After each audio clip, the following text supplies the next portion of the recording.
오늘도 하나님을 예배하시는 여러분에게 주님의 은혜 평강이 함께 하시기를 주님의 이름으로 축원합니다.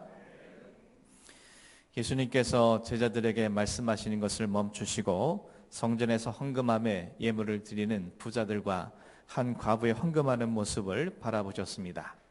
그리고 제자들에게 모든 사람들보다 한 가난한 과부가 드리는 2렙돈이 하나님께 가장 많은 것을 드린 것이라고 말씀하셨습니다. 이는 그 과부가 드리는 헌금이 성전에서 드릴 수 있는 최소의 금액임에도 불구하고 그 여인이 자신이 드릴 수 있는 최선의 금액, 즉 생활비 전부를 하나님께 드린 것이기 때문이며, 이는 그 여인이 자신이 살아가는 것은 자신 손에 쥐어진 생활비 위에서가 아니라 하나님의 은혜로만 살아간다는 사실을 고백한 것이기 때문이며, 또한 이러한 고백은 과부임에도 불구하고 오늘날까지 살아온 것이 바로 하나님의 살아계심을 깨달은 그런 은혜의 고백이었기 때문임을 우리는 지난 시간 함께 살펴보았습니다. 부유한 자들은 많은 돈을 헌금함에 넣어서 자신들의 경건함을 자랑하려 했지만, 하나님께서는 자신의 최선의 것을 드린 초라한 2렙돈을 드린 과부의 헌금을 더 귀하게 여기시며, 이것이 진정한 경건임을 가르쳐 주시기 위해서 예수님께서는 제자들에게 이처럼 말씀을 해주신 것이었습니다. 이어지는 오늘 본문 5절 6절 말씀을 보겠습니다.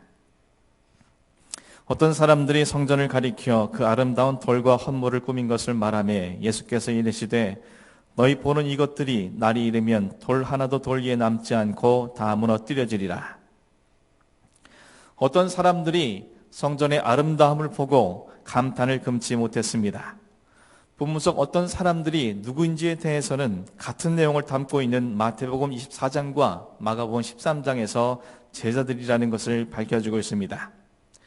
예수님께서 성전에 헌금함에 헌금을 하는 부자들과 한 과부를 보시며 교훈을 하신 것을 듣고 있던 제자들은 그들 눈에 들어온 성전에 장식되어진 아름다운 돌과 헌물에 대해 감탄을 금치 못하였습니다.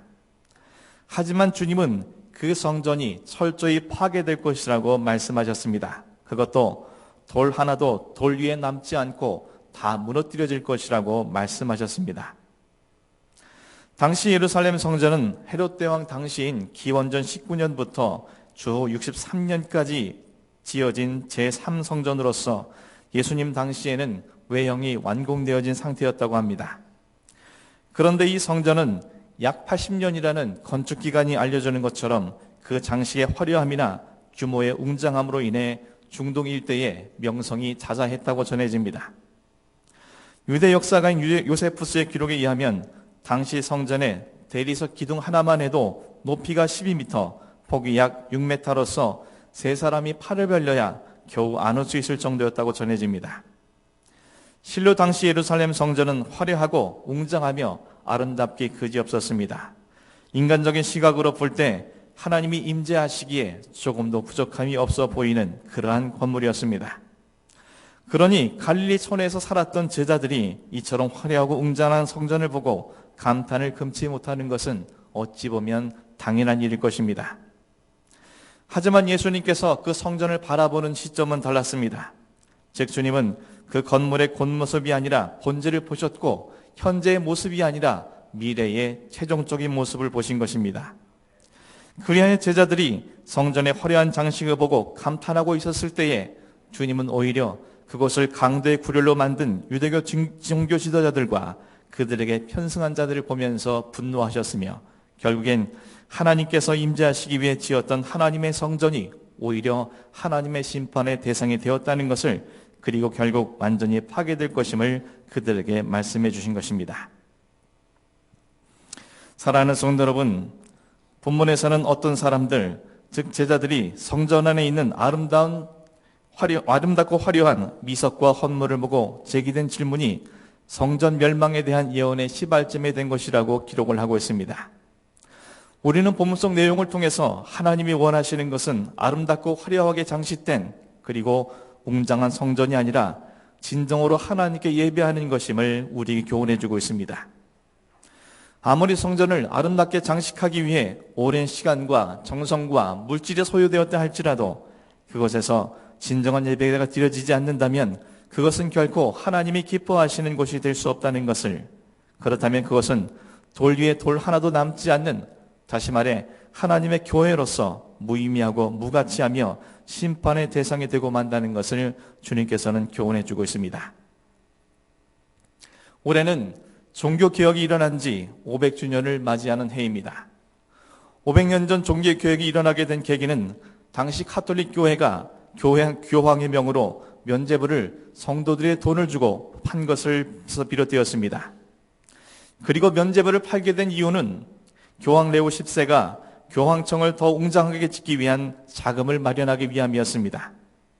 쉽게 말해서 무소불위의 권력을 가지고 있던 교황이 자신의 위용을 더 높이기 위해서 교황청을 더 아름답고 웅장하게 짓기 위해 자금을 마련하기 위해 돈을 주고 면죄부를 사면 자신들의 죄를 비롯하여 가족들 중 연옥에 가 있는 자들의 죄가 사하여져서 천국에 들어갈 수 있다라고 주장하며 그들에게 돈을 끌어모은 사건을 계기로 당시 사제였던 마틴 루터가 신앙 양심의 가책을 받아 반박하는 90개 조항 반박문을 비텐베르크 부속 교회 입구에 게시하는 것으로부터 비롯된 것이었습니다. 그리고 결국엔 중세교회는 기독교의 개신교의 시작으로 말미암아 퇴락의 길을 걷고 말았던 것은 성경의 역사와 교회 역사를 통해서 우리에게 보여주고 있는 것입니다.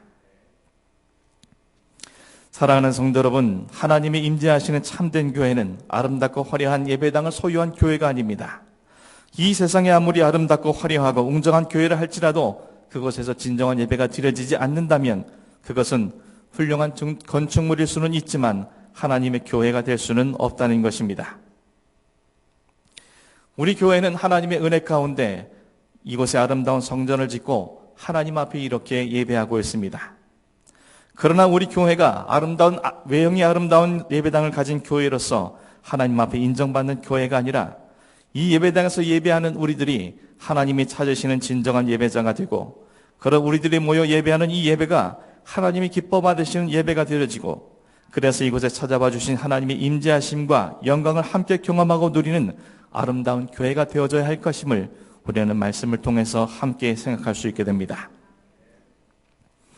사랑하는 성도 여러분, 하나님 앞에 아름다운 건축물을 지어서 하나님 영광을 드러낼 수 있는 예배당을 짓는 것은 매우 중요합니다.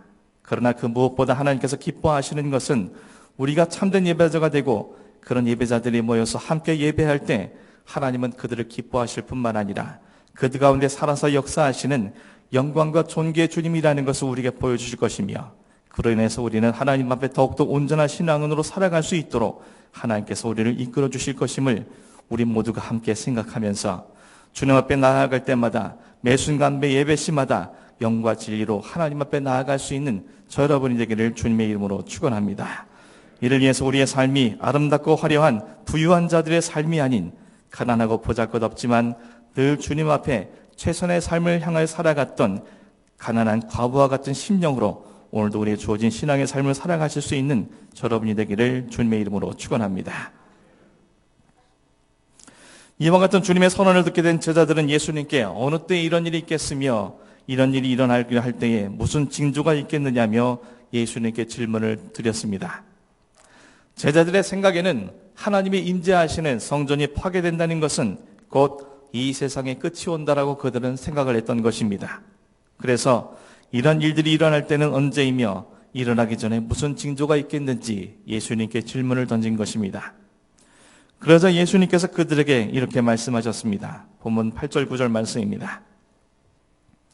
미혹을 받지 않도록 주의하라. 많은 사람이 내 이름으로 와서 이르되 내가 그라하며 때가 가까이 왔다 하겠으나 그들을 따르지 말라. 난리와 소유의 소문을 들을 때에 두려워하지 말라. 이 일이 먼저 있어야 하되 끝은 곧 되지 아니하리라. 때와 징조에 대한 제자들의 질문에 대해 예수님께서는 그들에게 때가 언제이며 어떤 징조가 있을 것인지 대답하지 않으셨습니다. 오히려 이러한 일들을 당했을 때 태도가 어떠해야 하는지 그들에게 말씀을 하셨습니다. 이는 예수님께서는 때와 징조 그 자체보다는 이러한 일들을 당했을 때 제자들의 태도가 더 중요하다라고 여기셨기 때문입니다. 다시 말해서 그들이 알아야 할 것은 어느 때 무슨 징조가 있느냐가 아니라 그런 일을 당했을 때 내가 어떤 태도를 취하느냐에 관한 것임을 주님께서는 강조하시기 위해서 이와 같이 말씀하신 것입니다. 예수님께서는 가장 먼저 제자들을 향해서 미혹을 받지 않도록 주의하라고 말씀을 하십니다. 여기서 미혹을 받는다는 것은 길을 잃고 헤매는 것을 의미합니다. 다시 말해서 근본적인 진리를 떠나는 오류를 의미하는 것입니다. 예루살렘 멸망할 때와 징조를 심각하게 묻는 제자들에게 주님께서는 그 어떤 말씀보다 이 말씀을 가장 먼저 해주셨다는 것은 그들에게 이것이 매우 중요한 교훈이 되기 때문일 것입니다. 그렇다면 주님께서는 왜 이 말씀을 가장 먼저 하셨을까? 그것은 그때가 되면 많은 사람들이 주님의 이름으로 와서 내가 그라라고 말하며 때가 가까이 왔다라고 말하고 자신을 따르라고 말할 것이기 때문이라고 주님께서는 말씀을 하십니다. 예수님께서 승천하실 때 천사들은 제자들에게 예수님께서 너희가 본 그대로 이 땅에 다시 오실 것임을 천명하였습니다. 그 이후로 제자들을 비롯한 모든 성도들은 주님의 다시 오심을 기다리게 되었습니다. 그런 그들을 미혹할 수 있는 최고의 방법은 자신들이 바로 내가 다시 온다고 약속한 예수라고 주장하며 때가 가까이 왔다고 주장하는 것입니다. 이러한 말들로 그들은 제자들과 성도들을 미혹하여 자신을 따르는 추종자가 되게 할 것이며 그들을 이용해서 자신들의 사역을 채우려 할 것입니다. 때문에 예수님께서는 때와 징조를 묻는 제자들에게 미혹을 당하지 말라, 그들을 따르지 말라고 말씀하여 주신 것입니다. 그렇다면 미혹을 당하지 않게 그들은 무엇을 해야 합니까? 자신들이 다시 오실 예수라고 말하는 거짓 그리스도와 같은 자들이 자신을 미혹하지 못하도록 제자들은 진리 안에 견고히 서 있어야 합니다. 진리의 영과 진리의 말씀을 따라 신앙을 견고하게 하지 아니하면 거짓 그리스도와 거짓 선지자 등 악한 영의 능력으로 활동하는 자들에 분별하지 못하고 결국 그릇된 길로 가게 될 것이기 때문입니다. 특별히 종말에 관한 여러 가지 말씀 중 미혹하지 말라는 말씀은 가장 먼저 하신 주님의 의도는 역설적으로 종말의 때가 되면 그와 관련된 미혹이 많을 것이며 주의를 게을리하면 거짓 가르침에 미혹되기 쉽기 때문에 이와 같은 것을 강조하신 것임을 우리는 알 수 있게 됩니다. 예수님께서 제자들에게 요구하신 두 번째 태도는 두려워하지 말라는 것이었습니다. 그들에게 비록 난리와 소요의 소문이 들려오겠지만 예수님께서는 두려워하지 말라고 말씀하셨습니다. 본문 속 두려워하지 말라는 어원적으로 보게 되면 어찌할 수 없는 어떤 현상에 대한 주체할 수 없는 무서움을 나타내는 단어로서 마음 평정을 잃고 의지할 것이 없어진 심적 상태를 가리키는 말이라고 전해집니다.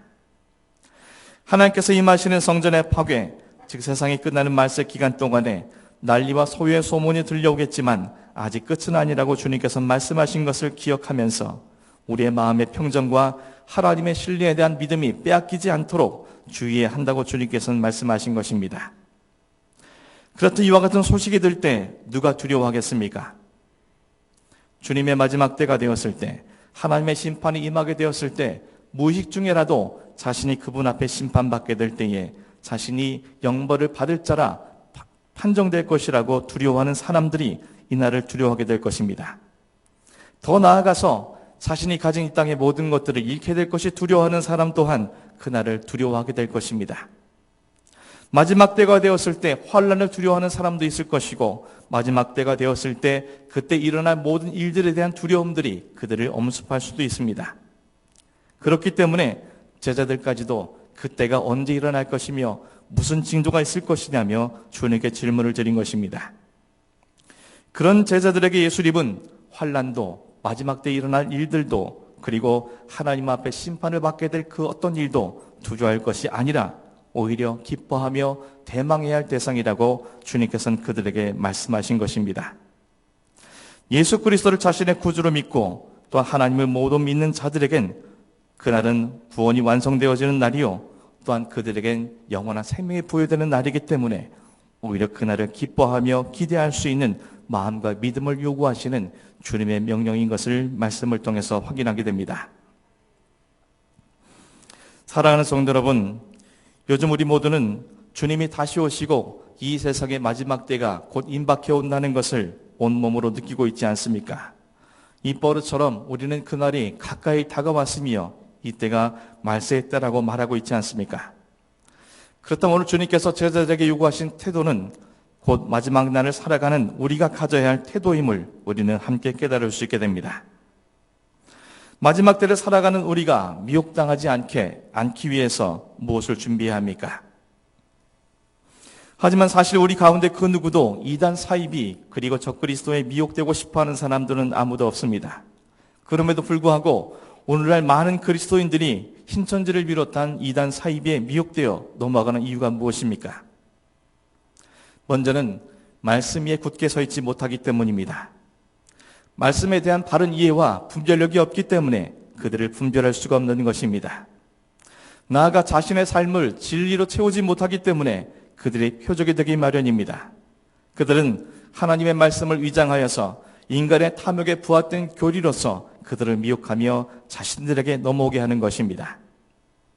또한 연약한 인간으로 살아가야 하는 자신의 현실이 불만족스럽고 불행하게 느껴지고 암담하고 비참하고 힘겨울 때 그들은 그러한 자신의 현실을 부정하고 떠나고 싶어하는 심리를 이용하여 그들은 광명한 천사의 모습으로 접근하여 그들의 시선을 현실을 버리고 마지막 때 종말의 때를 향하게 하고 자신들만이 하나님의 직접적인 계시를 받은 자들이라 속여 그들을 미혹하고 있는 것입니다.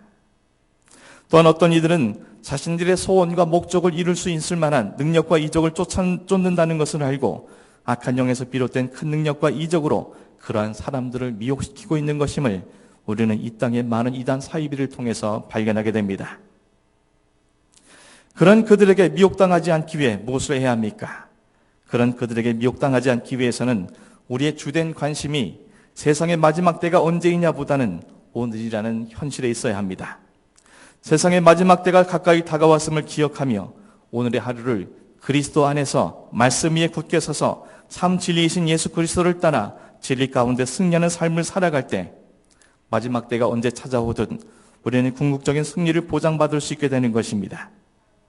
또한 아무리 우리의 삶이 힘겹고 어려웠다 할지라도 우리에게 찾아오셔서 힘과 도움과 능력이 되어주시는 주님만을 바라보면서 주님만을 따르는 바른 신앙인으로 준비되어질 때 우리는 그 모든 미혹으로부터 우리 믿음과 신앙을 지켜갈 수 있을 뿐만 아니라 우리의 영생을 지켜갈 수 있는 지혜로운 자가 될 수 있는 것입니다. 사랑하는 성도 여러분, 마지막 때가 더욱 임박해 오는 이 시대에 이단 사이비들은 비롯한 거짓 그리스도들이 우리를 미혹하기 위해서 때론 하나님의 말씀으로 위장된 거짓 교리를 들고 때론 광명한 천사와 같은 모습으로 때론 큰 이적과 능력을 보이며 우리의 마음 미혹하려 하고 있습니다.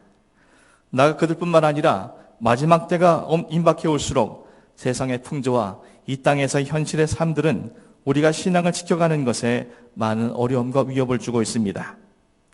그러므로 그 어느 때보다 우리가 살아가는 오늘 우리는 더욱 영적 긴장을 늦추지 않고 말씀과 진리 위에 우리 자신을 굳고 세워나가야 하며 그리고 우리의 모든 삶의 진리로 채워질 수 있도록 우리는 날마다 힘쓰며 노력하며 더욱더 정진해 나가야 함을 우리는 말씀을 통해서 교훈을 얻게 됩니다.